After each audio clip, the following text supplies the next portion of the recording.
সূর্য প্রণামের মহাপর্ব দমদম পার্কের ঘাটে ভক্তি নিষ্ঠা ও মিলনের উপাখ্যান। কার্তিক মাসের শুক্লাপক্ষের ষষ্ঠী তিথি। প্রকৃতি যখন হেমন্তের মৃদু শিশিরে স্নাত হতে শুরু করে, ঠিক তখনই পূর্ব ভারত, বিশেষত বিহার, ঝাড়খণ্ড, পূর্ব উত্তরপ্রদেশ এবং পশ্চিমবঙ্গের দক্ষিণাঞ্চল ও নেপালের বিস্তীর্ণ অঞ্চল মেতে ওঠে এক প্রাচীন এবং অত্যন্ত কঠোর এক ব্রতের উদযাপনে। এটি ছট পূজা, যা একটি কেবল উৎসব নয়, এটি একটি মহাপর্ব। এই উৎসব সম্পূর্ণভাবে সমর্পিত প্রকৃতির প্রত্যক্ষ দেবতা সূর্যদেব এবং তার ভগিনী প্রতিম ছটি মাইয়া বা ষষ্ঠী দেবীর আরাধনায়। এটি এমন এক পূজা যেখানে কোনো পুরোহিতের প্রয়োজন হয় না। ভক্ত এবং ভগবানের সম্পর্ক এখানে প্রত্যক্ষ।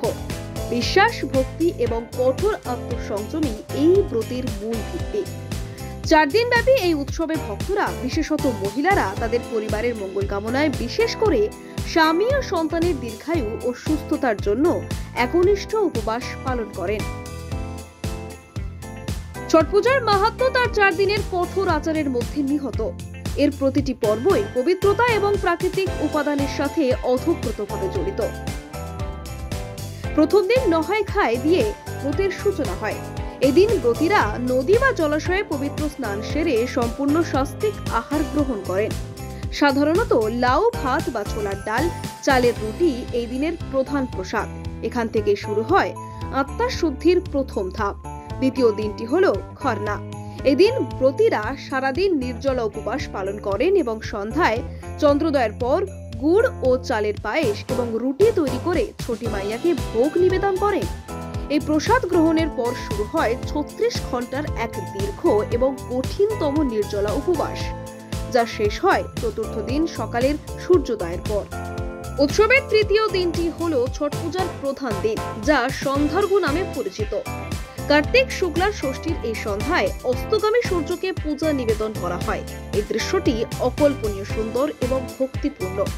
সূর্যাস্তের বহু আগে থেকেই ব্রতীরা তাদের পরিবারের সদস্যদের সাথে বাঁশের ডালা বা কুলোয় নানাবিধ ফল এবং বাড়িতে তৈরি প্রধান প্রসাদ ঠেকুয়া সাজিয়ে শোভাযাত্রা করে নদীর ঘাট বা জলাশয়ের দিকে রওনা দেন। এই সময় বাতাসে ভেসে বেড়ায় ছট পূজার বিশেষ লোকসঙ্গীত, যা পরিবেশকে আরো মায়াময় করে তোলে। ব্রতীরা কোমর পর্যন্ত শীতল জলে দাঁড়িয়ে অস্তমিত সূর্যকে উদ্দেশ্য করে দুধ ও জলের অর্ঘ্য নিবেদন করেন, প্রার্থনা করেন তাদের মনোবাঞ্ছা পূরণের জন্য। ये हम बिहारियों का बहुत ही महत्वपूर्ण उत्सव है। हम इसे बहुत ही धूमधाम से मनाते हैं। आप देख सकते हैं कि हाँ, यहाँ पर कितने हम लोग अपने एकजुट में यहाँ पे खड़े हैं। सब बहुत ही उत्सव में और उत्साहित होकर हम लोग अपने ये मना रहे हैं। सुबह से बहुत ही हम लोग का इसमें बहुत नियम करना पड़ता है, जो बहुत विस्तार से हमारे छोटे भाई बताएंगे।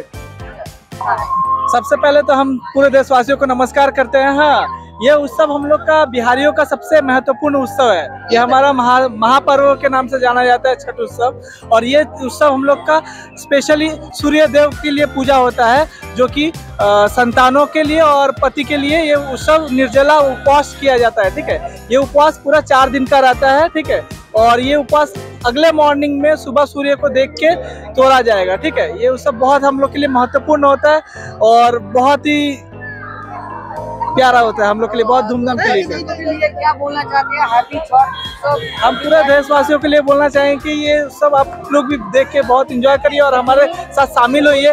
यही हमारा सबसे बड़ा रिक्वेस्ट है और अनुरोध है। ठीक है, और सबको हम ये बोलना चाहेंगे कि हैप्पी छठ पूजा 2025 का ये छठ पूजा बहुत यादगार रहेगा। आप सब हमारे साथ मिले जुड़े और हमेशा आप लोगों से प्यार मिलता गया हमारा। ठीक है, पूरा दिन बहुत अच्छा लगा, बहुत अच्छा से मनाए हम लोग, सब कोई पूरा परिवार साथ मिलके।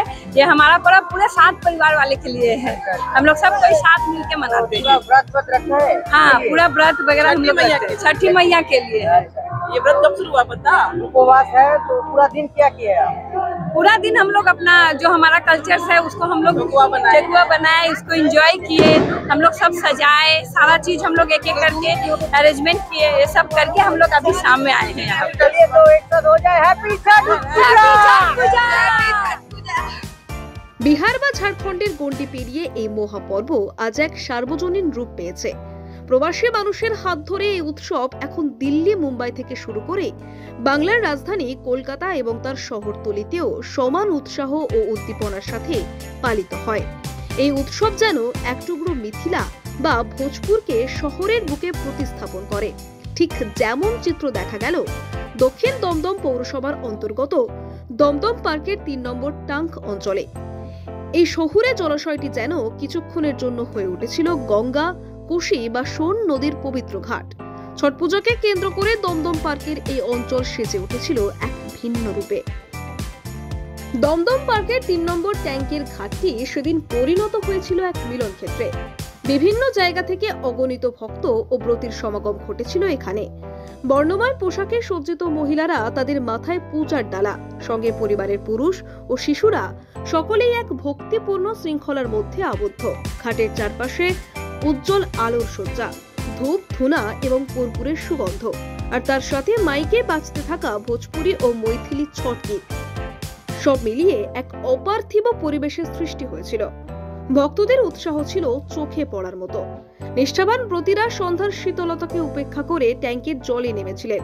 হাতে অর্ঘ্যের পাত্র নিয়ে অপেক্ষা করছিলেন সূর্যের অস্তা চলে যাওয়ার সেই মহেন্দ্রক্ষণের। এই পবিত্র উৎসব এবং ভক্তদের এই অটুট নিষ্ঠার সাক্ষী থাকতে সেদিন সেখানে উপস্থিত ছিলেন রাজ্যের দমকল মন্ত্রী মাননীয় সুজিত বোস মহাশয়। তিনি সম্পূর্ণ অঞ্চলটি পরিদর্শন করেন, ভক্তদের সাথে কথা বলেন এবং তাদের উৎসবের শুভেচ্ছা জানান। তার উপস্থিতি স্থানীয় ভক্তদের উৎসাহকে নিঃসন্দেহে বহুগুণ বাড়িয়ে দিয়েছিল।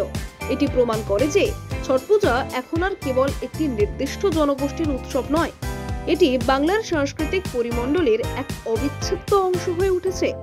মন্ত্রী মহাশয় আয়োজকদের এই সুন্দর ব্যবস্থাপনার প্রশংসাও করেন।